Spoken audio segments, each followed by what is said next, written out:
In the previous video we looked at removing all the coolant apparatus like radiator and fan, etc., and a lot of the pipe work, and a bit of disconnection of the power assisted steering pipe work, and then we removed the induction components, airbox, throttle body, induction manifold, etc. So we're now moving on to prepare the engine a bit further for removal from the car. I'll drop a link into the previous video, I'll drop that in here. Now you can see we have the starter motor out. No real secret to it. They do get sort of jammed in there, and even though I'd put a smear of copper slip around the starter motor where it pushes into the engine casting, it still was slightly stuck, and I had to just tap it gently with a dead blow hammer and get it loose, and then it came out okay. The one problem I did have was getting the solenoid actuator connection off the nut. Wouldn't come undone easily. Now, full disclosure, a big mistake I made, and I've run across this since, because I had to remove the main cable once for some reason that I can't remember. When I first assembled all this, when I first did the lightweight flywheel, etc., for which I had to have the starter motor out, when I put it all back together, I went and put Loctite on the nuts that hold the connectors on. Don't ever do that. Please don't ever do that. It's a real mistake, because what ends up happening is they jam on so badly that as you turn them, they try and turn everything. They try and turn the cable, they try and turn the stud that they're sitting on, which obviously goes into the solenoid and is connected to something else inside the solenoid. So it's a really big mistake. So don't ever do that. It's just not the right thing to do. Anyway, I've got all that off. I then had this bright idea that I should take this big black thing out down here, which has got a lot of the wiring harness runs into it, and then the various tributaries, if you like, run out to the all the sensors, etc. But it is connected to this thing that goes right across the front, and although that's probably just for the Vanos units, is it? Yeah, Vanos units and maybe cam sensor, I think. I could take it all off, but I seem to be getting quite deep into the wiring, into the wiring of the engine bay at that point. So my feeling at the moment is, well, actually, bottom line is, I'm now going to consult the Haynes manual to find out what I really should be doing, having done all this lot. Yeah, I mean, it's progressing okay, just going slowly. I still have a hell of a mess underneath the car, which I'm not even going to show you because it's so horrible. There's all sorts of fluid swimming around under there. So I've still got to sort that out later, but I thought I'd just crack on and get the other bits done, and then I'll sort that out a bit later on. Let's have a quick look at the manual then. So remove the bonnet. Yeah, now that is something I haven't mentioned. I am going to have to remove the bonnet, because otherwise the engine crane won't go above the engine. Now I can't do it on my own. So what I'm going to do is try and grab my mate next door for some time. It's a Friday today, so hopefully over the weekend I'll be able to grab him for sort of half an hour and get the bonnet off. And I saw a good tip actually on a YouTube channel, is to store the bonnet on the roof, but obviously you've got to protect the roof so you don't scratch it. And what these people had done is they'd had these like beanbag things made that went across the roof, and the bonnet sat on the beanbags. I haven't got anything like that, But I have got enough stuff here like cardboard and things like that to be able to put a protective layer over the top of the roof, and so I can store the bonnet on there. So that is something I've still got to do. Disconnect the battery negative lead. Haven't mentioned that. You really should do that. In my case, I've got an isolator because because I have to have it for racing. So my negative lead is isolated already. Drain the cooling system. Well, we've done that. Drain the engine oil. Haven't done that, but I think that's what I probably should do. Actually, it might be a good idea to get that done and then tidy up underneath before I start doing the exhaust manifold. Otherwise, I'm going to be laying in pools of oil and coolant and God knows what. All of this stuff seems to be about removing the cross braces, which on my car they're already removed because the regulations for our race class say you can't run with them. Then it looks as though it's a lot of stuff about all of the the plastic covers over the fluid reservoir, the brake fluid reservoir, and this cross piece here, all of that. So that's all done. But then look down here, it starts to talk about disconnecting, slide the locking catches, disconnect ECM wiring plugs. So that's the way to do it. So that's certainly the way they prescribe. So that's what I'm going to go for. That's interesting. On N45 and N46 engines, remove the coolant pump. That doesn't surprise me actually, because it's very exposed. It's stuck right out on the edge of the engine, and I can quite see how you could completely wipe it out.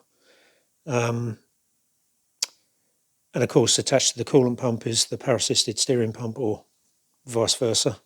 So yeah, that needs doing. Radiator, drive belts we've done, pipes we've done, all of that sort of stuff. Yeah, okay, so I think the next thing to do is drain the oil, because I haven't done that yet. Let's get that done, then I can have a tidy up underneath the car. The Haynes manual is a bit vague about exactly which connections in the ECU box to remove. It says make a note of their fitted locations, then disconnect the engine wiring loom plugs from the electric box. See illustration, and then the illustration just shows the inside of the box. Now, it turns out, at least I'm fairly certain this is true, it's just the bundle of cables that come through this middle piece. So I've got them numbered 1, 2 and 3, so it's number 2 that I've removed. Number 3 goes down the side of the gearbox, and I've had the gearbox out and I've never removed the wiring out of the ECU box to do that, so I don't believe that's applicable. And you can't take it out of the box alone, because some of the cables that come through here actually go down through the hole in the bulkhead and inside into the cabin. So to remove those, you'd have to, goodness knows what you'd have to do. It would be a nightmare. And then there's another bundle of cables here, and they just connect to the connect to the spark plug coil packs, and also actually that's it. These are all, that's interesting, isn't it? They're all coil pack connections. So this is a bit out of sequence because this is a couple of days later than when I first started the project, but I wanted to tell you about something because I realised I hadn't covered it. So I thought I'd drop this in here. It's a bit choppy, this video, but I do want to make sure I cover this. My car doesn't have air conditioning. That's the first thing. And so I don't have to worry about the air conditioning compressor and the pipe work. Now, the Haynes manual here says that it says remove the auxiliary drive belts as described in chapters 1A and B, then unbolt the air conditioning compressor from the engine where applicable, release the pipes and support the compressor clear of the working area as described. Now, what they're saying basically is you don't need to have the air conditioning depressurized and and remove pipework, you should be able to just move it all to one side. Now that's similar with the steering, although I've removed pipework from the steering, power steering setup. Apparently you can just move the compressor to the, sorry, you can just move the steering pump to one side and leave all the pipes on. Personally, I didn't fancy that because the reservoir bracket and the reservoir and everything have got to be moved well out of the way. I was just worried I was going to end up with a load of stuff in front of the engine when I was trying to get it out. So as far as the steering system is concerned, I've decided to take out the pump, the reservoir and some of the pipework. But you don't have to, that's the point I'm trying to make. And the other thing which I didn't mention, my car originally had the cross brace pieces. So the brace that goes from the centre there across to here. So what they called strut braces. But in the class I race in, you have to remove them. Now, I believe most 116i cars have those struts in place. Not all of them, because some of them don't even have these little bracket things to hold them. But most of them do, so you will need to remove that. So there may be, I suppose the overall warning is, you need to check something like a Haynes manual or something for the correct procedure, because my car might differ from yours. The main purpose of this video is to just fill in some of the background of the things that caused me trouble and how I got over those particular issues. So just to demonstrate the practicalities of taking it out rather than to give you a precise procedure. Right, it's about 2 hours further on, I guess. As you can see, apologies for me doing this freehand, but I'm running out of time and I can't set up the tripod in time. So you can see I've removed the alternator. There was no big deal to that. The only thing is that where I said I didn't want oil to go into the alternator, there was some on the outside of it, although I don't think it's gone inside. There was quite a lot of oil spilt down the side of the block, and I reckon I spent an hour cleaning up all the oil. And I also cleaned underneath the car, which was great until I removed this heating pipe, which was the first thing. This is, I'm sure you recognise this, it goes across the engine bay. I was just going to strap it to the side of the wheel arch at the front, but I realised it was just going to get in the way, so as you can see, I've removed it completely. So that's out of the way. The only thing I must remember is to put it back in before I put the induction system in, otherwise it's going to be a devil of a job to get it in. So I've made a note on my whiteboard to do that. The other thing I've done is I've drained the oil, and I've also removed the coolant and power steering pump. Now, in the Haynes manual, the procedure they say is you can, to avoid disconnecting all of the power assisted steering pipework, etc., just the way I've done, like an idiot, you can split the coolant pump from the power assisted steering pump. So here's the assembly in here. Let's get this out. Okay, so you can take the pulley off the front, and then there are two bolts that hold the coolant pump body, the coolant pump at the back here to the power assisted steering pump. You can slacken those off and then take them off completely, and then you can pull the coolant pump out without having to disconnect all of the power assisted steering. Although it does mean that the power assisted steering pump and the reservoir and all the pipework are all floating around in front of the engine.